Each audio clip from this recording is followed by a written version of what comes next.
राधे राधे जी। भौम प्रदोष व्रत की आपको बहुत सारी शुभकामनाएं।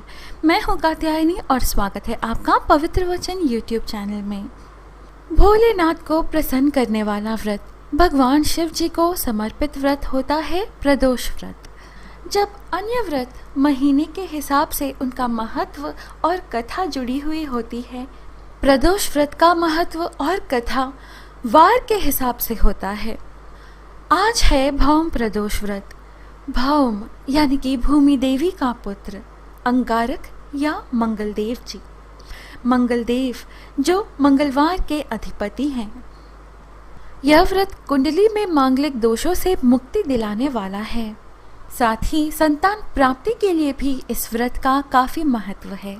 भौम प्रदोष व्रत से हजारों यज्ञों को करने का फल प्राप्त होता है। इससे मोक्ष की प्राप्ति होती है और दरिद्रता का नाश होता है। प्रिय मित्रों, आज के इस वीडियो में हम आपको भौम प्रदोष व्रत की कथा सुनाएंगे, पर उससे पहले प्रदोष व्रत के महत्व की कथा संक्षेप में सुने। संक्षेप में यह कि चंद्र को क्षय रोग था, जिसके चलते उन्हें मृत्यु तुल्य कष्ट हो रहा था। भगवान शिव जी ने उस दोष का निवारण कर उन्हें त्रयोदशी के दिन पुनः जीवन प्रदान किया, अतः इसीलिए इस दिन को प्रदोष कहा जाने लगा। प्रदोष व्रत में भगवान शिव जी की पूजा प्रदोष काल में यानी कि शाम के समय सूर्यास्त से 1 घंटे पूर्व और सूर्यास्त के 1 घंटे बाद तक की जाती है। धार्मिक मान्यताओं के अनुसार भगवान शिव जी प्रदोष काल में कैलाश पर नृत्य करते हैं। ऐसे में व्रत रखने से भक्तों की मनोवांछित इच्छाओं की पूर्ति होती है। दोस्तों, अन्य व्रतों से अलग प्रदोष व्रत जिस वार को पड़ता है, उस वार के हिसाब से इसकी व्रत कथा होती है और वार के हिसाब से ही व्रत के फल भी प्राप्त होते हैं। मंगलवारी प्रदोष व्रत संतान प्राप्ति के लिए खास बताया जाता है। वहीं मंगलवारी या भौम प्रदोष व्रत में भगवान शिव जी की विधि विधान से आराधना करने से न केवल भगवान महादेव की कृपा हमें प्राप्त होती है, बल्कि मंगलदेव की भी कृपा हमें प्राप्त होती है, जिससे सौभाग्य की प्राप्ति होती है। वैवाहिक लोगों के जीवन में सुख शांति रहती है। आइए अब मंगलवार के दिन आने वाले मंगल प्रदोष या भौम प्रदोष व्रत की कथा सुने। एक नगर में एक वृद्धा रहती थी। उसका एक ही पुत्र था। वृद्धा की हनुमान जी पर गहरी आस्था थी।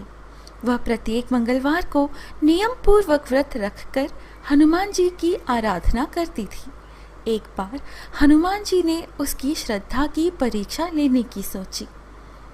हनुमान जी साधु का वेश धारण कर वृद्धा के घर गए और पुकारने लगे, है कोई हनुमान भक्त जो हमारी इच्छा पूर्ण करे? पुकार सुन वृद्धा बाहर आई और बोली, आज्ञा महाराज। साधु के वेश में हनुमान जी बोले, मैं भूखा हूँ, भोजन करूँगा, तू थोड़ी जमीन लीप दे। वृद्धा दुविधा में पड़ गई। अंततः हाथ जोड़कर बोली, महाराज, लीपने और मिट्टी खोदने के अतिरिक्त आप कोई दूसरी आज्ञा दें, मैं अवश्य पूर्ण करूँगी। साधु ने 3 बार प्रतिज्ञा कराने के बाद कहा, तू अपने बेटे को बुला, मैं उसकी पीठ पर आग जलाकर भोजन बनाऊंगा। यह सुनकर वृद्धा घबरा गई, परंतु वह प्रतिज्ञाबद्ध थी।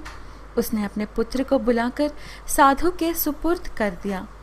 वेशधारी साधु हनुमान जी ने वृद्धा के हाथों से ही उसके पुत्र को पेट के बल लिटवाया और उसकी पेट पर आग जलवाई।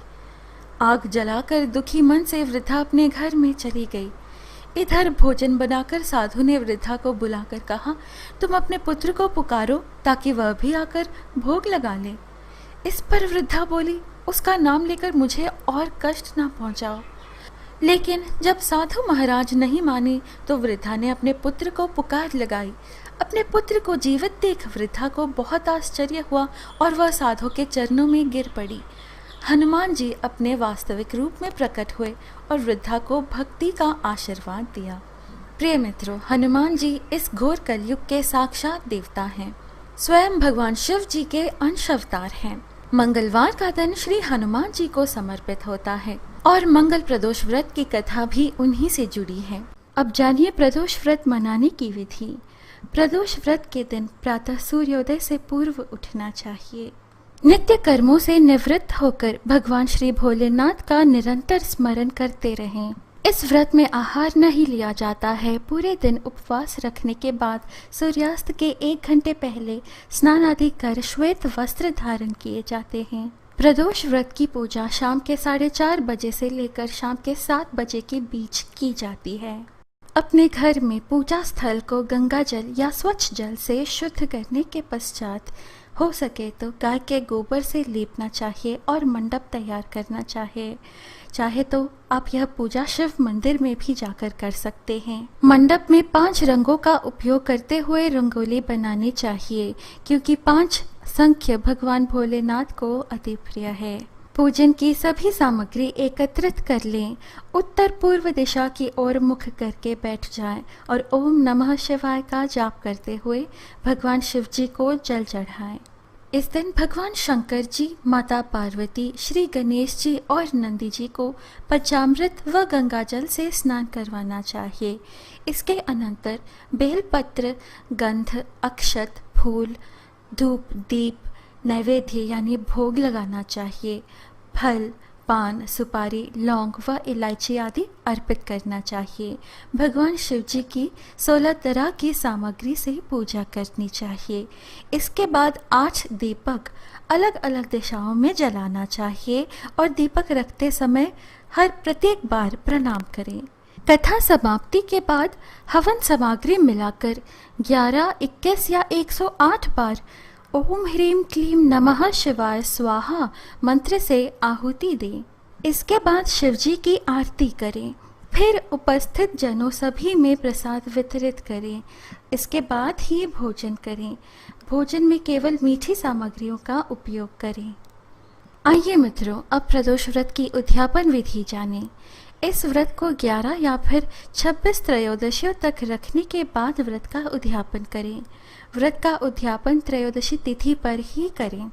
उद्यापन से 1 दिन पूर्व श्री गणेश जी का पूजन किया जाता है। पूर्व रात्रि में कीर्तन करते हुए जागरण किया जाता है। प्रातः जल्दी उठकर मंडप बनाकर मंडप को वस्त्रों और रंगोलियों से सजाया जाता है। ओम उमा सहित शिवाय नमः मंत्र का जाप करते हुए हवन किया जाता है। हवन में आहुति के लिए खीर का प्रयोग किया जाता है।